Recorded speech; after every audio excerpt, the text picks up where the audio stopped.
नमस्ते दोस्तों, मैं रवि विजारनिया अपने YouTube channel science by Ravi sir में आपका हार्दिक स्वागत करता हूं। तो दोस्तों, आज हम जिस जनरल साइंस के महत्वपूर्ण टॉपिक के बारे में बात करने जा रहे हैं वो है हमारा प्रोटीन। प्रोटीन हमारे शरीर के लिए आवश्यक जो पोषक तत्व हैं उन सब में से एक महत्वपूर्ण पोषक तत्व है। अगर हम बात करें प्रोटीन की तो सबसे पहले इसको हम पहचानेंगे कैसे। तो प्रोटीन की एक पहचान होती है क्या कि ये किन किन चीजों से मिलकर बनता है, किन किन एलिमेंट से मिलकर बनता है। तो प्रोटीन जो है वो कार्बन, हाइड्रोजन, ऑक्सीजन और नाइट्रोजन से मिलकर बनता है। मेनली जो प्रोटीन की आइडेंटिफिकेशन है वो नाइट्रोजन के बेसिस पे होती है कि प्रोटीन में नाइट्रोजन प्रेजेंट होता है। वैसे इसमें अन्य मिनरल्स भी पाए जाते हैं, अन्य तत्व भी पाए जाते हैं, जैसे इसमें फॉस्फोरस भी होता है। परंतु अगर हम इसकी पहचान बायोलॉजी के आधार पर देखें कि प्रोटीन किससे बनता है, तो हमारे पास यहां सवाल भी आता है कि प्रोटीन की मुख्य इकाई क्या होती है, मेन यूनिट ऑफ प्रोटीन। तो प्रोटीन की मुख्य इकाई की अगर हम बात करें, मुख्य इकाई मेन यूनिट, तो प्रोटीन की जो मेन यूनिट है वो होती है एमिनो एसिड, अमीनो अम्ल। एमिनो एसिड्स जो होते हैं वो प्रोटीन की मुख्य इकाई मेन यूनिट होते हैं, यानी कोई भी प्रोटीन है वो एमिनो अम्ल से मिलकर बनती है। तो पूछ लिया जाता है कि अगर प्रोटीन एमिनो अम्ल से मिलकर बनती है तो कितने एमिनो अम्ल मिलकर एक प्रोटीन बनाते हैं। तो उसके लिए हमें याद रखना है कि 20 प्रकार के अमीनो अम्ल मिलकर एक प्रोटीन बनाते हैं। तो अगर हमसे पूछे कि कितने अमीनो अम्ल एक प्रोटीन बनाते हैं, 20 प्रकार के। तो जब 20 प्रकार के एमिनो अम्ल्स, जैसे हम कहें कि हमारे मार्कर एक एमिनो एसिड है, तो ऐसे 20 टाइप ऑफ एमिनो एसिड को जब हम कंबाइन करेंगे तब एक सिंगल प्रोटीन डेवलप होती है। और यहाँ पर थोड़ा इस 20 टाइप से रिलेटेड ही एक क्वेश्चन हमारे बॉडी के लिए भी आ जाता है कि जैसे 20 टाइप ऑफ एमिनो एसिड मिलते हैं तब एक प्रोटीन बनती है। हमें पूछ लिया जाता है कि हमारे मानव शरीर में कितने प्रकार की प्रोटीन पाई जाती है। तो हमारे मानव शरीर में भी कितने प्रकार की प्रोटीन होती है, 20 प्रकार की प्रोटीन होती है। 20 प्रकार की प्रोटीन होगी, जिसमें से इस टोटल 20 प्रकार में से जो 10 प्रकार हैं वो तो हम बाहर से ग्रहण करते हैं। कहां से? बाहर से ग्रहण करते हैं। बाहर से कैसे ग्रहण करेंगे? ऑब्वियस सी बात है, भोजन के माध्यम से ग्रहण करेंगे, प्रोटीन के सोर्सेस के रूप में कंज्यूम करेंगे। और जो 10 प्रकार की प्रोटीन होती है ये हमारे मानव शरीर में बनती है। तो इसके लिए हम कह सकते हैं मानव शरीर में संश्लेषित, इनका फॉर्मेशन हमारी बॉडी के अंदर होता है। अगर बाहर से ग्रहण करने के आधार पर हम बात करें तो यानी हमें यहाँ प्रोटीन के स्रोत की बात करनी होगी कि कौन कौन से स्रोत हैं जिनके रूप में हम प्रोटीन को ग्रहण करते हैं। तो प्रोटीन के सबसे अच्छे स्रोत के आधार पर हम बात करें, स्रोत से चलें, तो प्रोटीन का इस दुनिया में सबसे अच्छा स्रोत होता है सोयाबीन। उसके बाद प्रोटीन का दूसरा सबसे अच्छा स्रोत दाल, फिर और भी बहुत सारे हैं, जैसे अंडा हो गया, दूध हो गया, मांस हो गया, या मूंगफली हो गई। ये सभी के सभी किसके स्रोत हैं? प्रोटीन के स्रोत हैं। इसमें से सोयाबीन जो है वो प्रोटीन का सबसे अच्छा स्रोत माना जाता है, जिसमें सबसे अधिक मात्रा में प्रोटीन उपस्थित होती है। अब बात आती है कि चलो ये स्रोत है, इनमें ये प्रोटीन पाई जाती है, लेकिन प्रोटीन का हमारी बॉडी में काम क्या है, कैसे फंक्शन करती है और हमारी बॉडी में प्रोटीन का रोल क्या होता है। तो अगर देखो हमारी बॉडी में प्रोटीन के अगर रोल की बात करूं तो आपकी बॉडी का एक फिक्स पार्ट जो है वो प्रोटीन कवर करती है। कितना भाग घेरती है?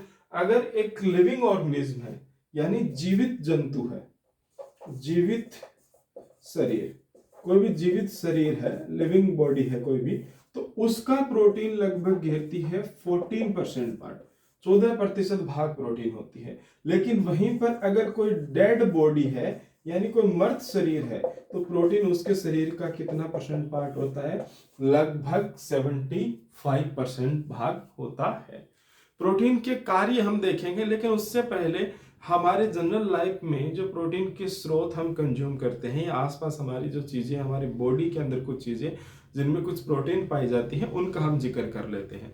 जैसे हमसे क्वेश्चन पूछ लिया जाता है, एक जैसे छोटे से क्वेश्चन से मैं बात करूं, जैसे हमें कहे कि हमारे पास अभी हमने नाम लिखा अंडा, कि हमें कहे कि बताइए अंडे में कौन सी प्रोटीन होती है, तो अंडे में जो प्रोटीन होती है उसका नाम होता है एल्बुमिन। अंडे में एल्बुमिन प्रोटीन पाई जाती है। जैसे हमारे बाल व नाखून है, तो हम मनुष्यों के जो बाल व नाखून होते हैं उसमें भी प्रोटीन होती है।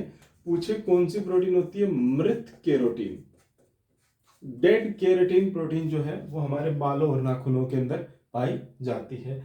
ऐसे ही दूध की अगर हम बात करें तो दूध के अंदर जो प्रोटीन होती है उसका नाम होता है केसीन प्रोटीन। हमारे जो दूध हम कंज्यूम करते हैं प्रोटीन के स्रोत के रूप में, उसमें केसीन होती है। ऐसे ही हमारी हड्डी के अंदर पूछे तो हमारी हड्डियों में जो प्रोटीन होती है उसका नाम होता है ओसीन प्रोटीन, ओसीन प्रोटीन। ऐसे ही मांस की बात करें या फिर वो कह सकता है अपन को एग्जाम में, मांसपेशी के अंदर है यानी हमारे मसल्स के अंदर कौन सी प्रोटीन होती है, तो मांसपेशी या मसल्स में जो प्रोटीन होती है उसका नाम होता है मायोसिन। ऐसे ही हमारे ब्लड में भी बहुत सारी प्रोटीन पाई जाती हैं। ब्लड में कौन कौन सी होती हैं? जैसे हमारे ब्लड में होती है ग्लोबिन होती है जो हीमोग्लोबिन के अंदर पाई जाती है, या फिर हमारे ब्लड में प्रोटीन होती है हिपेरिन, एक और होती है फाइब्रिन, फाइब्रिन। तीनों का अपना अलग अलग काम है। हिपेरिन और ग्लोबिन तो हमारे रक्त का थक्का जमने से रोकती है शरीर के अंदर, और फाइब्रिन प्रोटीन चोट लगने पर रक्त का थक्का जमाती है। ऐसे ही गाजर, गाजर में जो प्रोटीन होती है वो है केरोटीन प्रोटीन। और बहुत सारी स्रोत है हमारे आसपास के जिनमें कुछ न कुछ स्पेशल प्रकार की प्रोटीन पाई जाती है। अब हम इसके बाद प्रोटीन के बात करेंगे कि हमारे शरीर में इसका काम क्या है, क्या क्या ये हमारे शरीर में काम करती है, क्यों आवश्यक है, तो उसकी चर्चा करेंगे।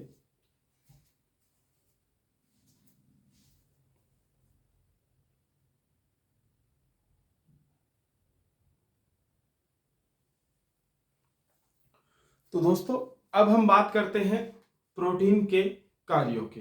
देखते हैं कि प्रोटीन हमारे शरीर में क्या क्या काम करती है। तो प्रोटीन के कार्यों की बात करूं तो सबसे पहला जो इसका काम है, यानी हम सबसे पहला काम लिखेंगे इसका मुख्य कार्य, यानी कुछ करे ना करे प्रोटीन ये काम के लिए तो आपके शरीर में उपयोग में आती है। क्या काम? इसका मुख्य कार्य होता है बॉडी ग्रोथ, बॉडी ग्रोथ यानी हमारी शारीरिक वृद्धि। ये बॉडी ग्रोथ शारीरिक वृद्धि को नियंत्रित करती है। प्रोटीन डिसाइड करेगी कि हमारे शरीर की वृद्धि कितनी होगी और कैसे होगी। अब बॉडी ग्रोथ नियंत्रित करती है, ठीक है। बॉडी ग्रोथ नियंत्रित करने का मतलब क्या हुआ कि जैसे मान लो अगर आपको किसी कारणवश कोई चोट लगी और चोट लगने से आपके शरीर में घाव बन गया, तो वो घाव कैसे भरेगा? घाव भरने के लिए कोशिका में विभाजन होना पड़ेगा, नई कोशिका बननी पड़ेगी। और हमारे शरीर में जो कायिक कोशिकाएं हैं, शरीर की बॉडी सेल जो है, उसमें समसूत्री विभाजन होता है, और उस माइटोसिस डिवीजन यानी समसूत्री विभाजन को तेज करने का काम कौन करता है? प्रोटीन करता है। प्रोटीन की हेल्प से ही हमारे शरीर में समसूत्री विभाजन तेजी से होता है, जिससे नई कोशिकाएं बनती है और घाव बढ़ता है। तो हमारे पास क्वेश्चन आ जाता है, चोट लगने की स्थिति में घाव भरने में सहायक पोषक तत्व कौन होता है?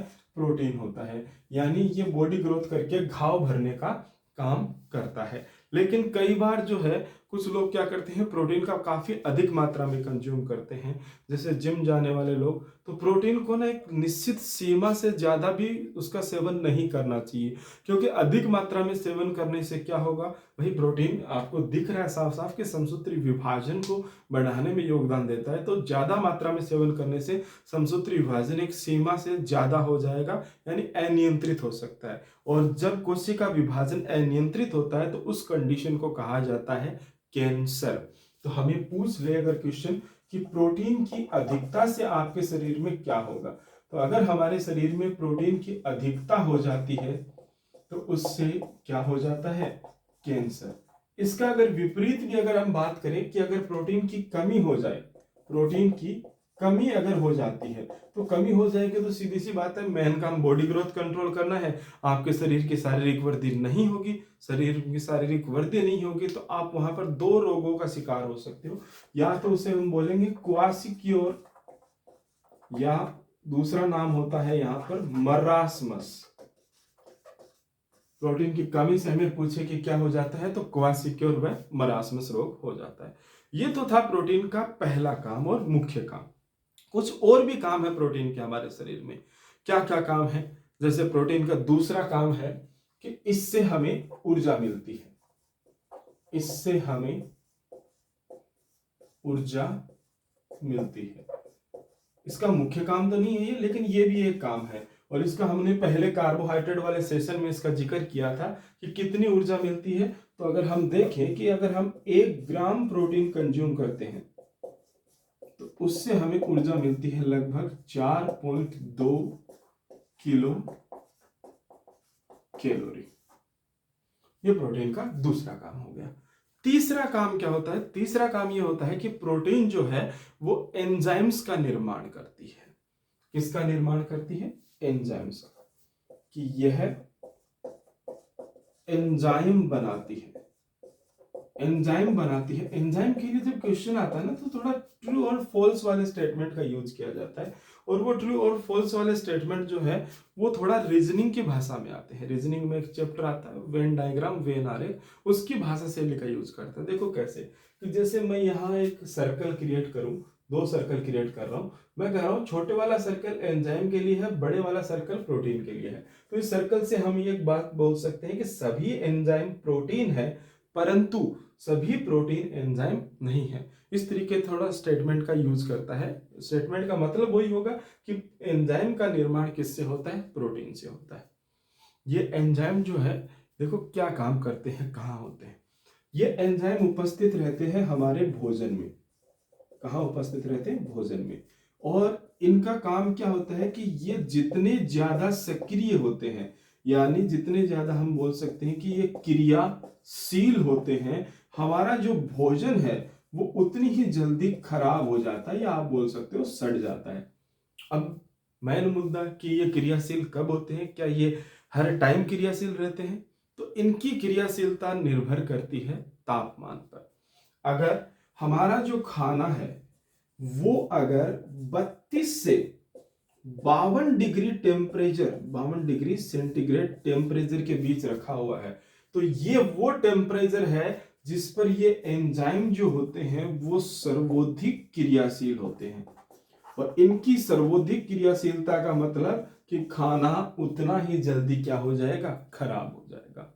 तो 32 से 52 डिग्री का टेम्परेचर है, उसमें हमारा खाना रखा हुआ है, इसका मतलब हमारा खाना उतनी ही जल्दी क्या हो जाएगा?